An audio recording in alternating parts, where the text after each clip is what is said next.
Inshallah, today I'll give you an overview of the story that's coming ahead in Surah Al-Kahf, which is the story of Musa and Khidr alayhim salam.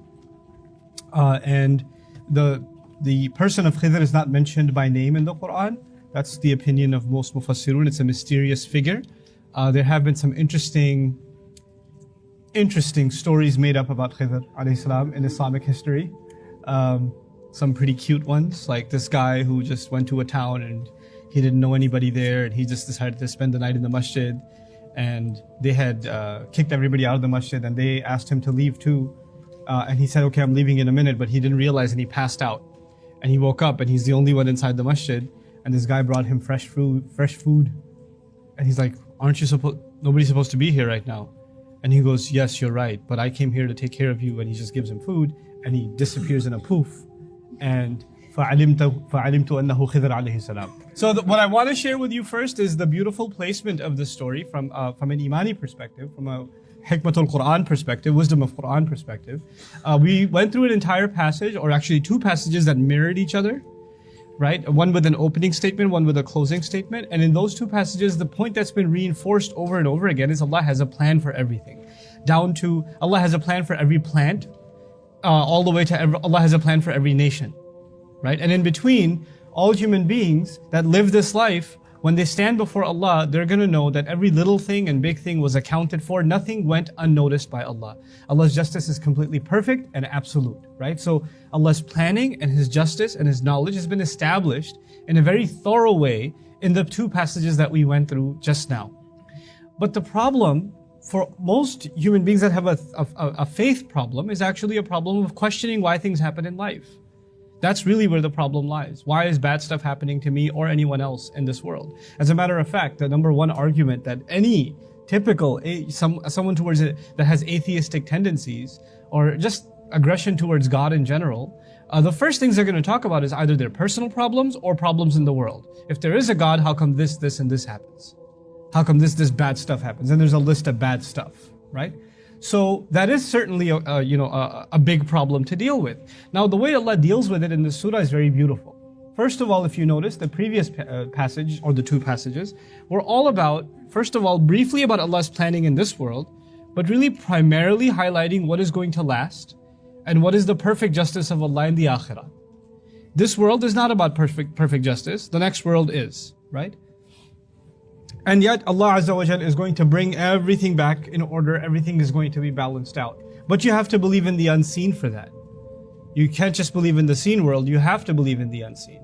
I would even argue, from whatever I've been able to understand, even in the Fatiha, it's actually Allah's perfection is part of Allah's perfection is actually in the creation of an afterlife.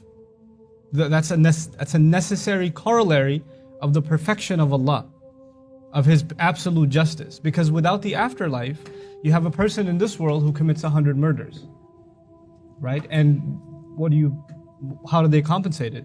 The most you're going to do is kill them once. They can't pay for 100 lives. And it could just be that those 100 lives were dependence on other people. So they didn't just affect 100 lives, they affected 100 families, maybe 100 communities. There's no way this one person can pay damages in this world for what they may have done to 100 people. That's impossible. Forget 100, not even 2 people. Maybe not even one person. Even if you take an eye for an eye, that may not still be perfect justice, right? This guy is a loner, nobody depends on him, nobody knows him, and the one he killed is the head of a household or a mother of children or whatever. He ruined several lives. The damage has far more repercussions. So the idea of getting absolute justice in this life is actually, it's not possible. It is impossible. Ibn Taymiyyah rahimahullah would even go as far as to say, if somebody slapped you and you slapped them back, how do you know your slap didn't hurt them more?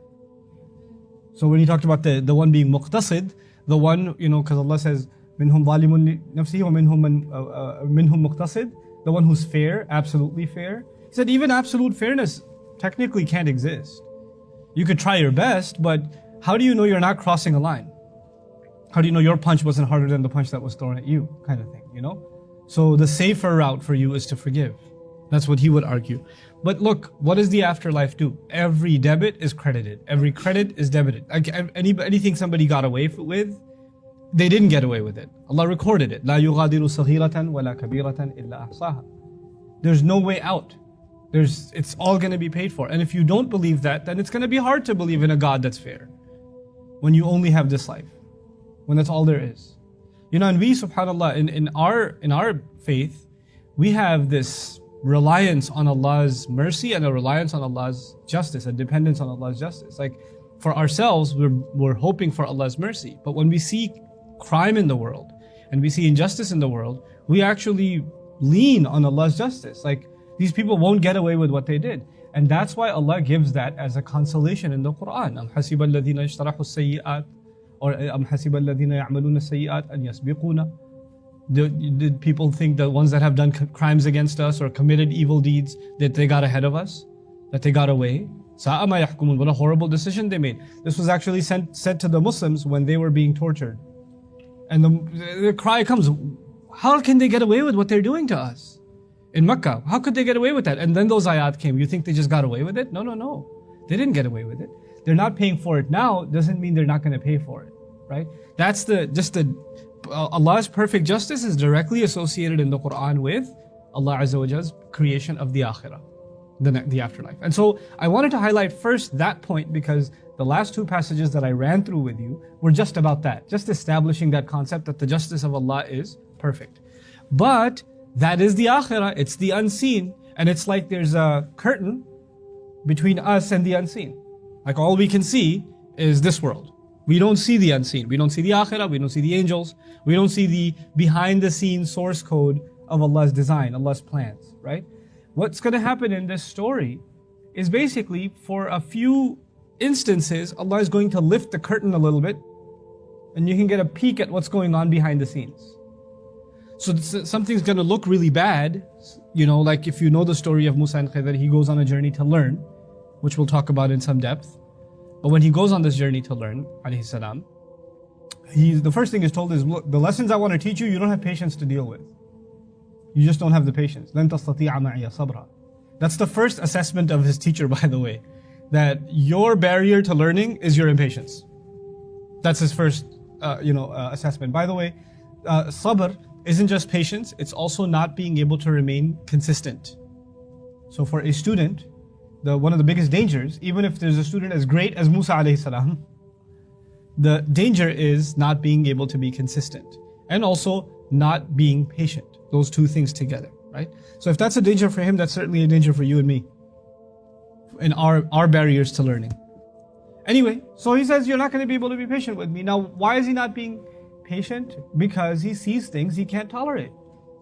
He sees basically, in two cases, injustices. And in towards others. And in the third case, injustice towards himself. Right? In two cases, it's either, this ship that's being wrecked or a child that's been killed.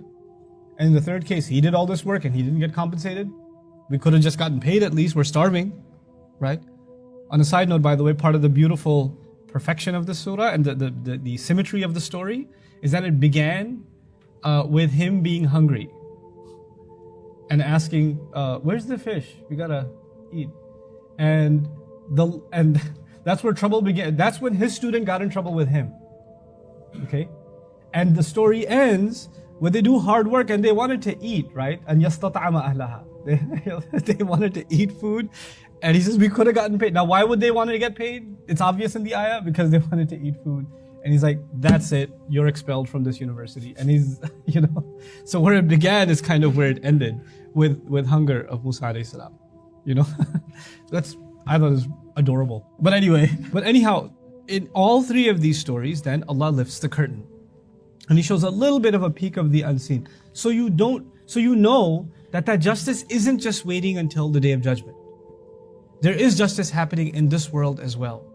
There are things that are fully going to be compensated, but in a limited sense, Allah is still executing justice every single day in this world, in ways you cannot directly understand. So even the death of a child, which you might think is a horrible thing, there's more at play.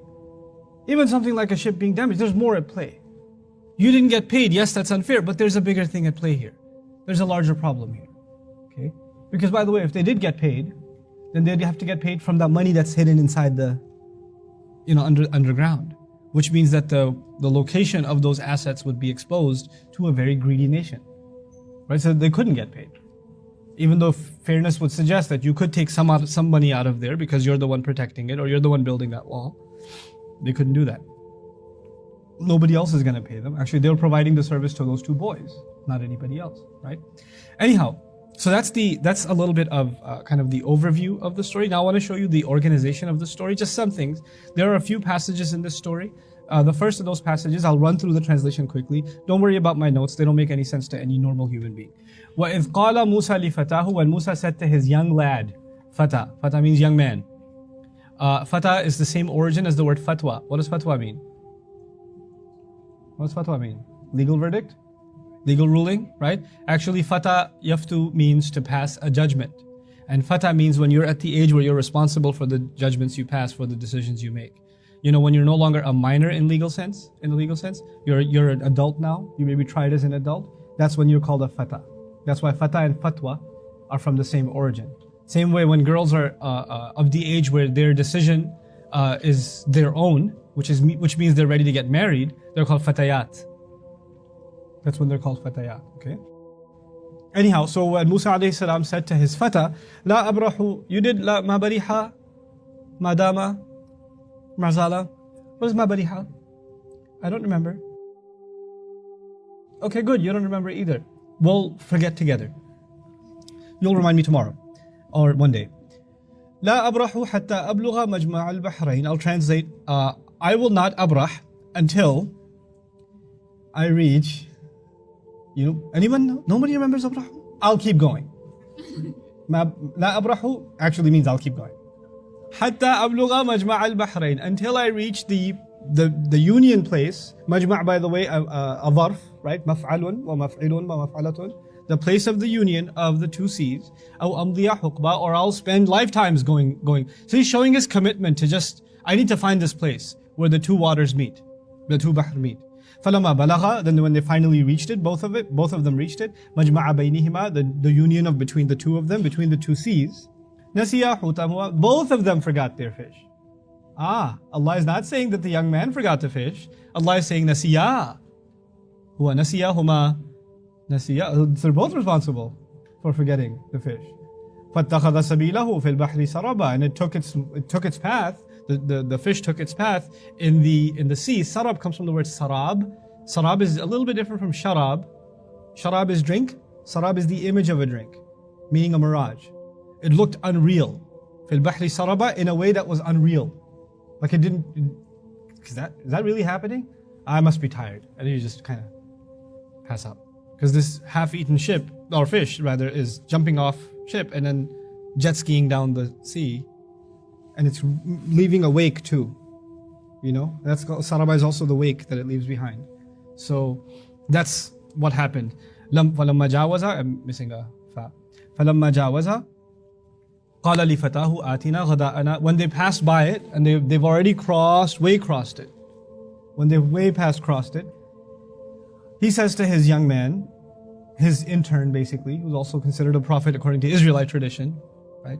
Atina ghada'ana, bring us our lunch.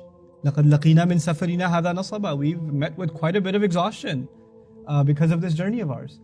Interestingly, the word nasab means exhaustion. It's the most exhausting of the three status also.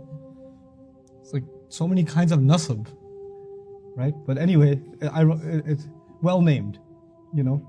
So we've been hit with quite a bit of exhaustion because of this journey. So this journey of ours. So let's eat some fish. قال أرأيت إذا وينا إلى الصخرة Did you also see when so the student starts by saying, by the way, didn't you see that too? أرأيت إذا وينا إلى الصخرة When we were taking some refuge near that cave, because you know the ocean was getting a little turbulent, so we went towards that rock, remember? Maybe we'd get some shelter for a little while. فإني نسيت الحوت Then at that time, because things were so crazy at the time, I kind of like forgot the fish. وَمَا أَنْسَانِهُ إِلَّا شَيْطَانًا أَذْكُرَهُ And he notices that maybe Musa is getting upset, so he goes, no. None but shaitan made me forget. It was nothing but shaitan. It wasn't me. Shaitan got me. Let's hate shaitan together. And أذكر for mentioning it. وَاتَّخَذَ سَبِيلَهُ فِي الْبَحْرِ Now that I do remember it though, he did take quite a weird way into the sea. وَاتَّخَذَ سَبِيلَهُ فِي الْبَحْرِ عَجَبًا The story, the backstory is, I'm not completely convinced of the backstory, but anyway, the story is that Musa alayhi salam made a statement about how knowledgeable he is on the earth. Like he's perhaps the most knowledgeable human being on the earth. And Allah said, there's someone who knows more than you. And you need to go learn from him. And he will meet him where the two oceans meet. So he gets determined to learn now and, grabs this assistant and they go out to sea to find this person that Allah has instructed him to meet. And by the way, I should remind you of something that perhaps this wasn't your year when I started Surah Al-Kahf. So I should remind you of this. The first story in this surah is the people of the cave. And the great crime committed with that story is that people asked irrelevant questions. How long did they stay? How many were they? Who cares? That's not the point. You should learn to say, Allahu Rabbi, Qur Rabbi a'lamu bi'iddatihim. Allahu a'lamu bima labithu. Allah knows better, Allah knows better, Allah knows better. He hammered that in the first story. And then he tested you and me with 3 more stories in this surah. In all of them, you have to ask, wait, when did this happen? Who, what, where, what location? What year? Who's this young man? You're going to ask questions about Dhul Qarnayn. Same kinds of questions. You're going to ask questions about Musa and Khidr. Even the 2 gardeners. Where are these gardens? Who are they? Are they at the time of the Prophet or before? Like Allah first taught you, here's how I want you to learn stories. Learn to not ask too many questions. By the way, in this story, the teacher is going to say what? Don't be asking too many questions. And I'm not going to tell you the whole story. حَتَّى أُحْدِثَ لَكَ مِنْهُ ذِكْرًا, until I mention a little bit to you. Think about the little bit I tell you, don't worry about anything else. It's actually Allah's way of telling the story. It's not just the story itself. Right? Which is why the outside, this is the background, this is where they went. Did they go by land or sea? Excellent question. How do we draw the line between seeking knowledge, because that's what we're trying to do, and asking too many questions?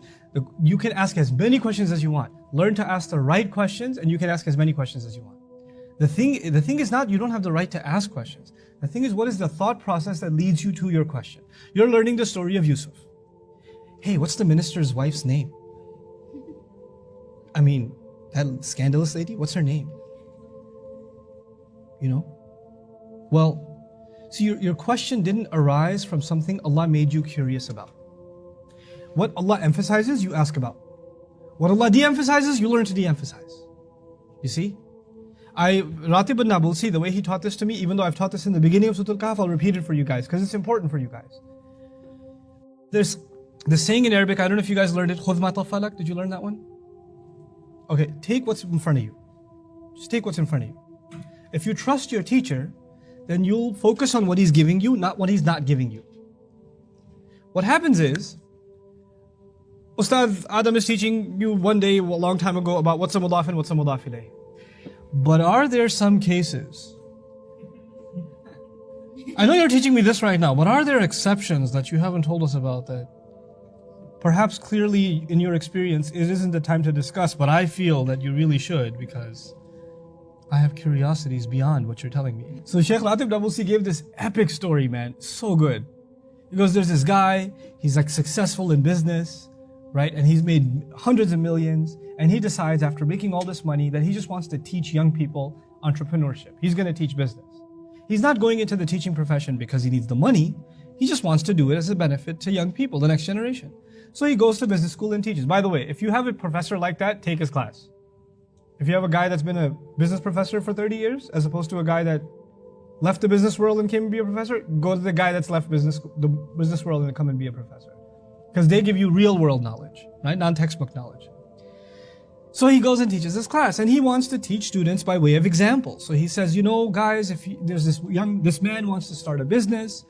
First, he did a lot of research into his product and the location where he wants to open his retail establishment. He did a lot of research about pricing and rent versus buying. He looked at the tax strategy. He looked at the location. He looked at the kind of, advertising and branding and the colors that he should be looking at. He looked at, inventory and income versus expenses. How much should he spending in the first quarter, the second quarter? What were his projections for the first year? He makes this whole story up about this guy who's starting his business. And he put it in the form of a story. Why? Because then students can remember it easier. If you make a list of things, right, then it's harder to remember. If you put it in a story, like the, words Arab said are feminine, it's just easier to remember, right?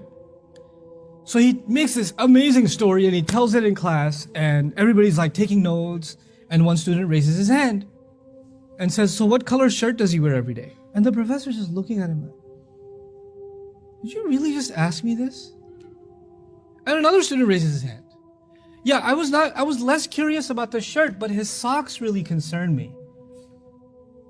What kind of socks does he wear? And the professor is baffled. And he goes home and he's so upset. And his wife asks him, what happened? And he says, you know that story I wrote? She goes, yeah, how'd it go? Well, I did a great job, but here are the questions that came forward. Can you believe what they were arguing about? How idiotic can they get?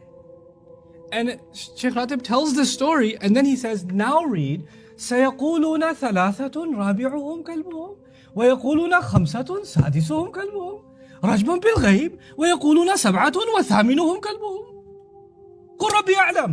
And I was like, oh, Allah is so offended by the stupidity of this argument that He records the whole thing. Can you believe what they're arguing about?